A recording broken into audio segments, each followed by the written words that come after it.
Hello everyone, কেমন আছো সবাই? আশা করি সবাই ভালো আছো। তোমরা তো সবাই জানো বসন্ত পঞ্চমীতে মা সরস্বতীর পুজো, বাগদেবী, বিদ্যা দেবী। আর এবার পুজো 2 দিন পড়েছে, 2 ফেব্রুয়ারি অ্যান্ড 3 ফেব্রুয়ারি।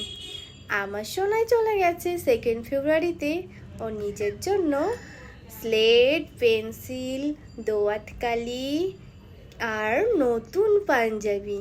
মায়ের পুজোতে তো হলুদ রঙের নতুন পাঞ্জাবি না পরলে কি হয়? মা সরস্বতীর তো হলুদ রং খুব পছন্দ, তাই সোনাইয়ের জন্য একটা হলুদ পাঞ্জাবিও নিয়ে নিলাম। সোনাই হাতে খড়ি দেবে, আমার যে কি আনন্দ হচ্ছে। এই স্টার্ট হলো পড়াশোনা। এখনো কথা বলতে পারে না, তাতে কি হয়েছে, বসে বসে লিখতে তো পারবে। সোনাই সকাল সকাল উঠে কান্না শুরু করে দিয়েছে। কেন ওকে ঘুম থেকে ডাকা হলো? ওকে আমি বললাম, আজকে তোমার হাতে খড়ি, গায়ে হলুদ লাগিয়ে চলো স্নান করি, নতুন জামা পরে চলো যাই মায়ের পুজো দিতে। তাই বলে সোনা একটু হলুদ লাগালো, লাগিয়ে বাথরুমে চলে গেল স্নান করতে।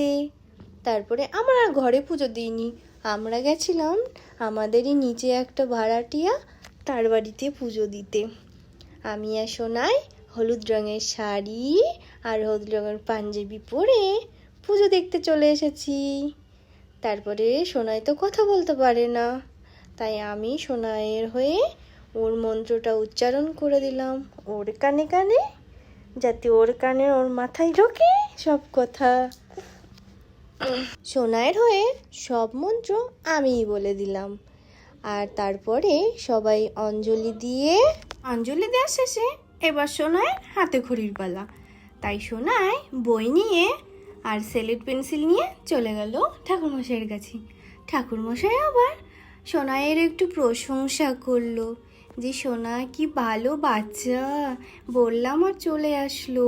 মা সরস্বতী ওর ওপর ভর করুক, ওর জন্য বুদ্ধি হয়, ওর জন্য ভালো পড়াশোনা করতে পারে, তাই বলে আশীর্বাদ দিল।